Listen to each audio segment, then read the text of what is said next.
Dori vositalari kashf qilindi. Ya'ni shifokor tomonidan kasallik bo'lganda bemor holatida uni a'zosida, to'qimasida, hujayrasida bo'lgan o'zgarishlar haqida, uni tuzilishi, jarayonlari haqida farmakologik kompaniyaga yoki farmakologik bo'limga tavsiya beriladi. Farmakologik bo'lim o'sha to'qimani, hujayrani, unda bo'layotgan kasallik holatidagi o'zgarishlarni joyiga tushiruvchi molekulani izlaydi. Xoh uni o'simliklarda ichidan, xoh uni hayvonlarda ichidan yoki uni laboratoriyada sintez orqali o'sha hujayrani, molekulani topishadi. Shu molekula orqali organizmda, a'zoda, to'qimada, hujayrada bo'lgan o'zgarishni joyiga qaytaruvchi molekula tasdiqlandi. Haqiqatdan ham yordam berdi. Uni hayvonlar ustida laboratoriya klinik tekshiruvlar qilindi, xavfsizligi isbotlandi. Endi u katta klinikada tekshiruvdan o'tdi. Tekshiruvning eng kuchlisi o'tgan safar aytib o'tganimiz двухслепой randomizirованный обследование bo'ladi. Tasodifiy tanlash orqali original dorini topish. Ya'ni dorisimon vitamin, dorisimon ikkitagina dori olindi. Bittasi vitamin, oddiygina, ikkinchisi haqiqiy dori edi. Uning ichida haqiqiy molekula bor. Shu usulda qo'llandi, haqiqatdan ham dorining effektivlik darajasi yuqori chiqdi va u tatbiq qildi. Endi nima qiladi firma? Molekulani qancha sarf xarajatlar bilan topdi. Endi bu yerda menejment, bozor siyosati aralashishi tabiiy. Shuncha mablag' ketildi, tekshirildi, vaqt ketildi. Endi u narsani avvaliy qo'llash uchun dorini qadoqlab turib, dori firma uni korobkada chiqardi. Boshidan oxirigacha hamma jarayonlarni o'z ichiga olgan mana shu dori vosita haqiqiy original hisoblanadi. Endi bitta firma kashf qilgan bu dori, misol nihoyatda ahamiyatli, juda ko'p bemorlarga kerak. Uni hamma yer yuzidagi hamma davlatga ulgurmaydi, ular ishlab chiqarishga. O'shanda unga ikkinchisi qo'shiladi. Bu muqobil. Uni o'rnini bosuvchi dori tavsiya qilinadi. Qanday? Tarkibiy jihatdan bir xil bo'ladi. Asosiy ta'sir qiluvchi molekula bir xil. Faqat uni atrofidagi qo'shimchalarida haqiqiy bilan uni o'rnini bosuvchi muqobilida ozgina farq qiladi. Shuning uchun haqiqiy dori, oddiy qilib aytganda, bu original, o'rnini bosuvchi dori generik deyiladi. Generik. Original dori, har qanday dori oddiy analginni tarkibi metamizol. Misol uchun depress tabletkaniki fluoxetin. Misol enam tabletkaniki enalapril. Kankor tabletkaniki bisoprolol molekula. O'sha yagona bitta original bo'ladi, o'z nomi bilan patentlab chiqariladi. Qolgani o'sha tarkib, o'sha molekulani boshqa dori firma sotib oladi. U ham o'zini zavodida ishlab chiqarishni boshlaydi. Haqiqiy bilan muqobil dori tarkibiy jihatdan bir xil, ta'sir jihatdan bir xil. Uni ma'lum bir yashirin xususiyatlari o'sha original kashf qilgan firmani o'zini originalligini yo'qotmaslik uchun 0,1% bo'lsa ham generikdan effektivligi yuqoriroq nimasidirni olib qoladi. Oddiy qilib aytganda.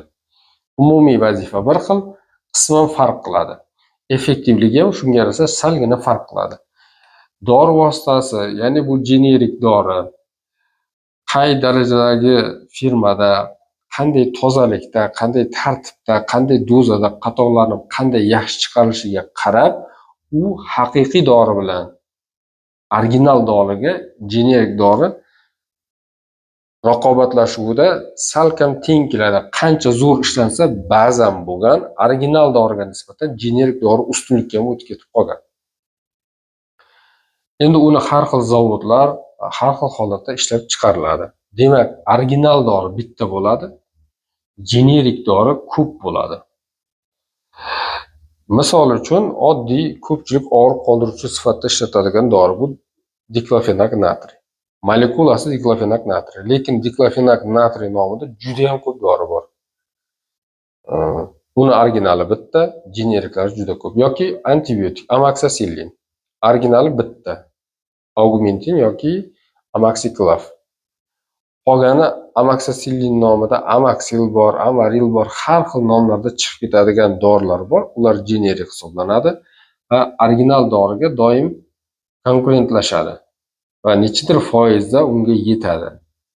Ba'zi holatlarda originaldan ham o'tib ketadi. Bu o'sha ishlab chiqargan firmani qanchalik zavodlarni juda yaxshi texnologiyalar bilan ta'minlanganligi, uni oxirgi zamon texnologiyalari borligi, sifat darajasiga juda qattiq nazorat qilishi, uni hattoki endi ishlab chiqargandan keyin u dorilarni yetkazib berish, saqlash, temperaturasiga ahamiyat berish, mana shu narsalarni qancha hisobga olgani sari generik dorini original doriga nisbatan effektivligi oshib boradi.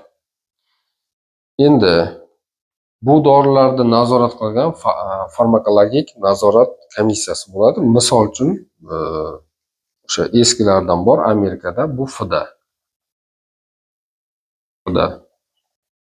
Food Drug Association.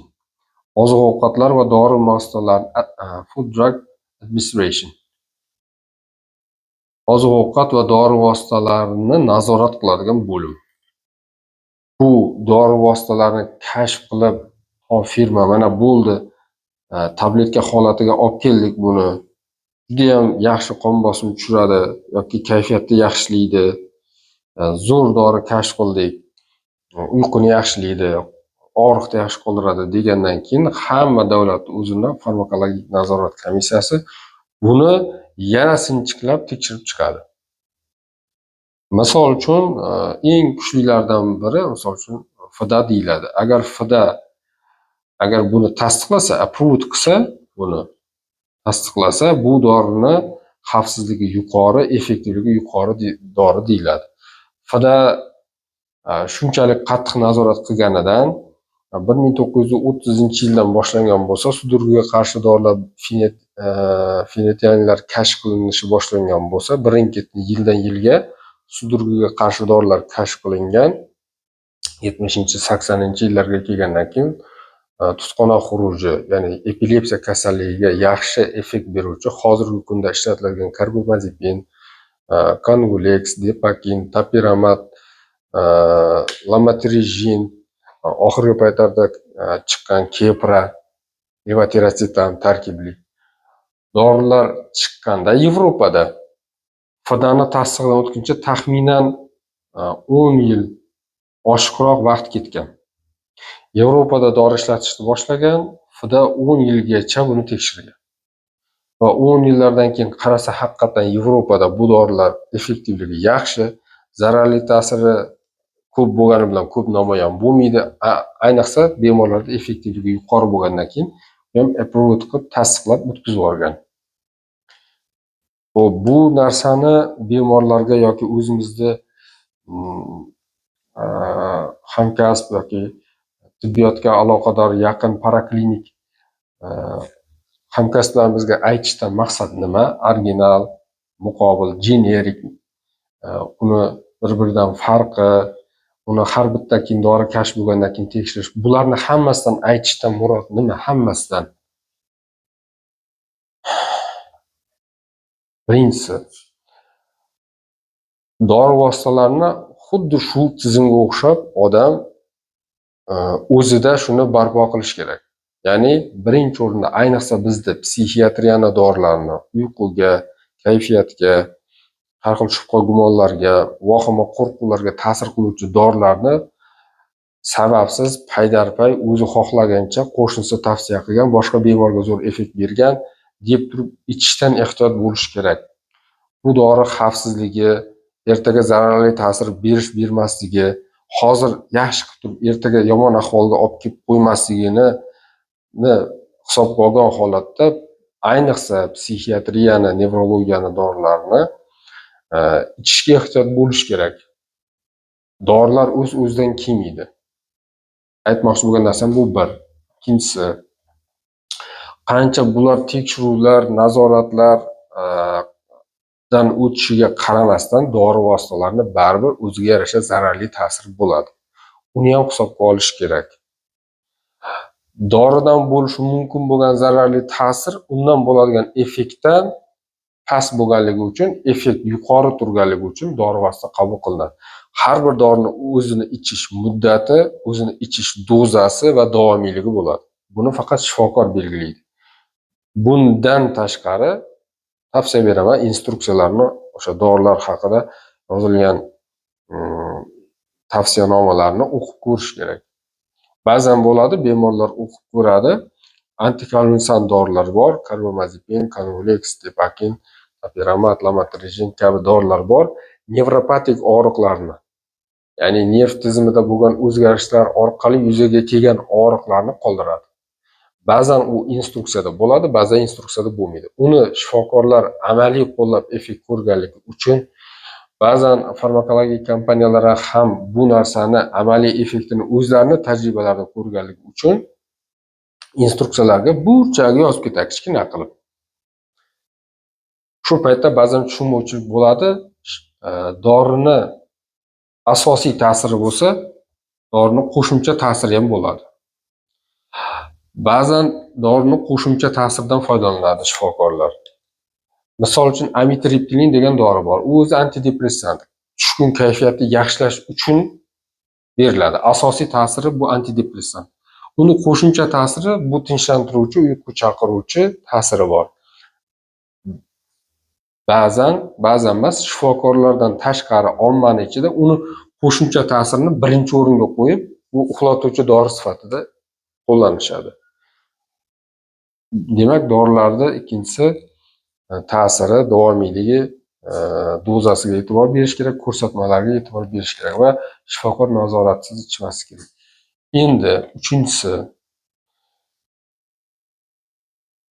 aptekalarda davlat tomonidan tasdiqlangan dorilardan tashqari boshqa bir yo'llar bilan keladigan dorilar ham bor. Bu narsalar qanchalik bu tekshiruvlardan o'tgan, tasdiqlangan, bunga albatta e'tibor berish kerak. Chunki ruscha aytganda BAT hozir moda bo'lgan narsalar bor. BATlar bor. Bioaktiv добавкалар, ya'ni biologik faol qo'shimchalar. Bular biz aytgan narsalardan BATlar o'tmaydi. Uni uzoq muddat tekshiruvi, zararli ta'siri, o'zaro boshqa dorilardan hamohang ta'siri, davomiyligi, kurs davomiyligi, qaysi dozada qanaqa effekt berish haqida odatan ish qilinmaydi. Bulardan tashqari bu dorilar kashf bo'lgandan keyin yana bitta joyi sal yodimizdan ko'tarildi. Dori vositasi kashf bo'lgandan keyin uni o'sha sohani o'zini professorlari va akademiklari tomonidan yana klinik tadqiqot o'tkaziladi. Ular bu dorini qo'llab klinik tadqiqotlarda amaliy effekt bergandan keyin, nazariy yozilgan effektiga qaramasdan amaliy effekt bergandan keyin bular tomonidan monografiyalar, bu dorilar haqida qanaqadir tezislar yoziladi. Bu narsalar shifokorni yana boyagi dorini yozishi uchun professor, akademiklar yoki